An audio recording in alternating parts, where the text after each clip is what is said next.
नमस्कार मेरी YouTube family. आज हम लोग सुनते एक नई कहानी। राज्य सेवा आयोग ने मुझे तहसीलदार के पद के लिए चुन लिया था।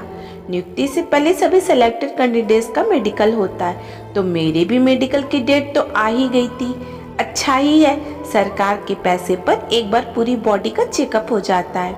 हींग लगे ना फिट करी और चोखा ही चोखा रंग। मैं और ससुर जी दोनों बच्चों सहित मेडिकल के लिए सरकार द्वारा चिन्हित अस्पताल में पहुंच गए थे।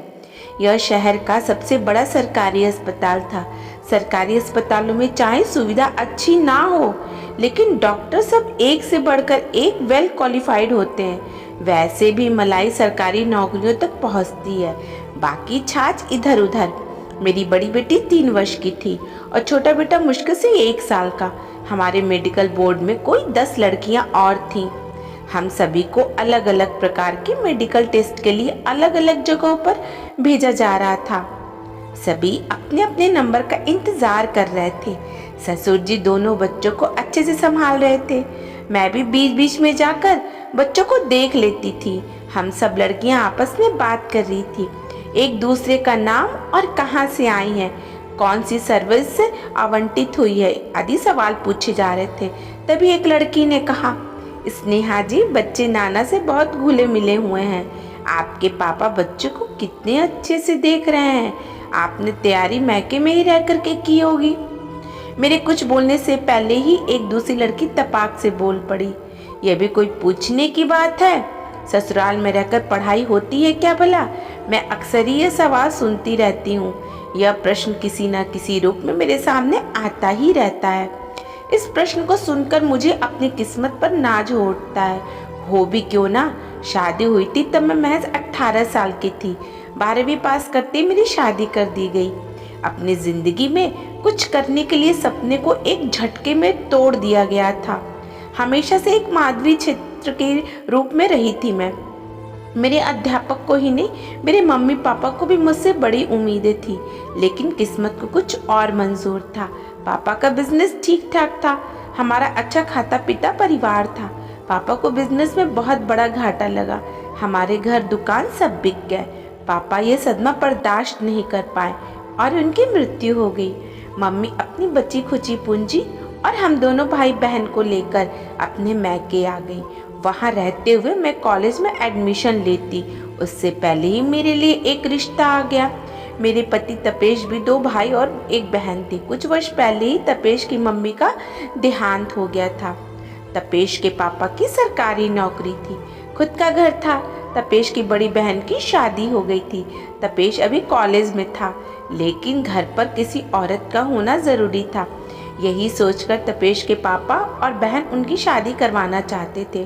दीदी, अच्छा रिश्ता है, कोई मांग भी नहीं है। लड़की के लिए लड़का ढूंढने में लोगों के पैरों की जुतियां घिस जाती हैं। मेरी मानो तो हमें चूकना नहीं चाहिए।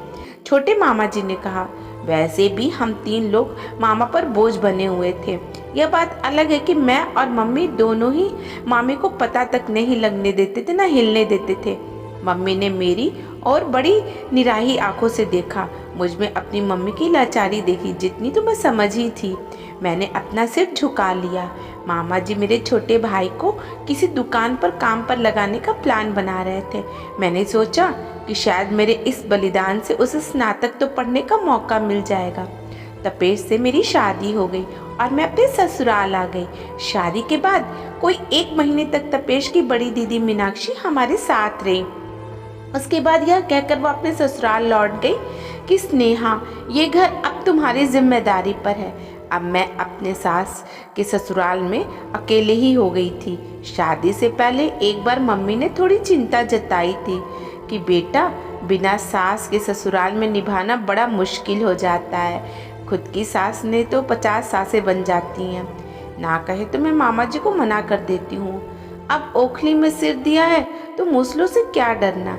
यही सोचकर मैंने मम्मी को कहा, मम्मी जी, होगा, देखा जाएगा। अब तो शादी को थोड़े ही दिन बचे हैं। मेरी किस्मत में जो होगा वो मुझे भुगतना ही पड़ेगा। जब तक मीनाक्षी दीदी थी मैं निश्चिंत थी। दीदी जो कहती थी वह काम कर देती थी। दीदी मुझे धीरे धीरे घर गृहस्थी की बातें सिखा रही थी। दीदी के जाते ही मैं थोड़ी चिंतित हो आई थी, लेकिन मेरी सारी चिंताएं निर्मूल साबित हुई। पापा जी और तपेश दोनों ही अपने सारे काम खुद कर लेते थे। मुझे तो बस रसोई में सब्जी बनानी होती थी और आटा गूंथना होता था। रोटी कभी मैं बनाती और कभी पापा जी। पापा जी अपना और तपेश का टिफिन भी पैक कर देते थे। मेरे आने के बाद भी पापा जी ने घरेलू सहायिका को नहीं हटाया था। झाड़ू पोछा बर्तन के लिए घरेलू सहायिका आती ही थी। मैं डस्टिंग आदि कर लेती थी। जिंदगी मजे से चल रही थी। मुझे अपने सास बिना ससुराल बड़ा रास आ रहा था। एक दिन छुट्टी वाले दिन पापा जी अपने ऑफिस का कुछ हिसाब किताब लेकर बैठे हुए थे। बहुत देर हो गई थी लेकिन उनका हिसाब नहीं मिल रहा था। 3 बार उन्होंने अपनी चाय गर्म करवा ली थी। मैं और तपेश नाश्ता के लिए उनका इंतजार कर रहे थे। मैंने पापा जी से कहा, पापा जी लाओ मैं आपकी कुछ मदद कर दूं। पापा जी ने, तुमसे नहीं हो पाएगा ठाकुर वाले अंदाज में मुझे पकड़ा दिया। 10 मिनट में मैंने पापा जी की समस्या सुलझा दी। अब मैं साइंस मैथ्स की विद्यार्थी रही थी। वाह स्नेहा बेटा, तुम तो बहुत होशियार हो, फिर पढ़ाई बीच में क्यों छोड़ दी? पापा जी ने कहा। वो पापा जी शादी हो गई इसलिए छोड़नी पड़ी, मैंने दबी जुबान से कहा। फिर पढ़ना चाहोगी? पिताजी ने पूछा। मैंने सहमति से अपना सिर हिला दिया था। अगले सत्र में पापा जी ने मेरा एडमिशन कॉलेज में करवा दिया था। उधर तपेश ने भी MBA में प्रवेश ले लिया था। पापा जी और तपेश ने मुझे पूरा सहयोग दिया। अक्सर पापा जी ही मुझे एग्ज़ाम दिलवाने जाते थे। तब अधिकांश लोग यही कहते थे कि आपके पापा आपके साथ आए हैं। MBA के बाद तपेश की नौकरी लग गई, लेकिन शर्त ये थी कि तपेश को साल में 4 महीने दुबई में रहना होगा। ऑफर बहुत अच्छा था। मैंने तपेश को यह मौका ना छोड़ने के लिए मना लिया था। मम्मी की निरीह आंखों ने मुझे पैसे का महत्व भी अच्छे से समझा दिया था। पापा जी और तपेश के सहयोग से मेरा स्नातक पूरा हो गया था। इसी बीच में एक बेटी की माँ भी बन गई थी। मेरी डिलीवरी ससुराल में ही हुई। पापा जी और मीनाक्षी दीदी ने सब संभाल लिया था। मुझे गर्भावस्था के दौरान भी पापा जी ने जरा सा कष्ट नहीं होने दिया था। पापा जी और तपेश ने मेरा पूरा ख्याल रखा था। पापा जी ने तो डाइटिशियन से डाइट चार्ट तक बनवा लिया था और उसी के अनुसार मुझे खाना पीना देते थे। उधर मेरे भाई का भी स्नातक हो गया था। भाई की क्लर्क की नौकरी भी लग गई थी और भाई एवं मम्मी मामा जी का घर छोड़ करके भाई की नौकरी वाले शहर में रहने आ गए थे। स्थितियां सुधरती जा रही थी।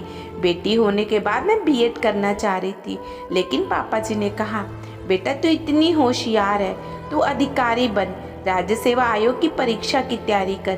पापा जी घर और बेटी को कौन देखेगा? मैंने कहा, तुझे अपने पापा जी पर भरोसा नहीं है? वैसे भी इस साल रिटायर्ड होने ही वाला हूँ। पापा जी ने कहा। मैंने पापा जी की बात मान ली और तैयारी शुरू कर दी। राज्य सेवा आयोग की एक वैकेंसी पूरा होने में 2 से 3 साल तक ले लेती है। परीक्षा भी 3 चरणों में होती है, प्री मेंस, लिखित और मेंस इंटरव्यू। मेरे हर चरण को पार करने पर पापा जी खुशी से नाचने लगते थे। मैंने उन्हें उतना खुश कभी नहीं देखा था। इसी बीच दूसरी बार गर्भवती हुई। पापा जी ने मुझे परीक्षा की तैयारी में कोई कोताही नहीं बरतने दी। मेरे दोनों बच्चे और घर को अच्छे से संभाल लिया। आज मेरे साथ मेडिकल के लिए आए हैं। नहीं, ये मेरे ससुर जी हैं, मैंने मुस्कुरा कर कहा। मैंने अधिकांश लड़कियों की आंखों में पापा जी के लिए प्रशंसा और मेरे लिए ईर्ष्या देखी थी। अगर इस कहानी ने आपके दिल को छुआ है तो सभी दोस्तों के साथ शेयर करें और हमारे चैनल को सब्सक्राइब कर लीजिएगा। धन्यवाद।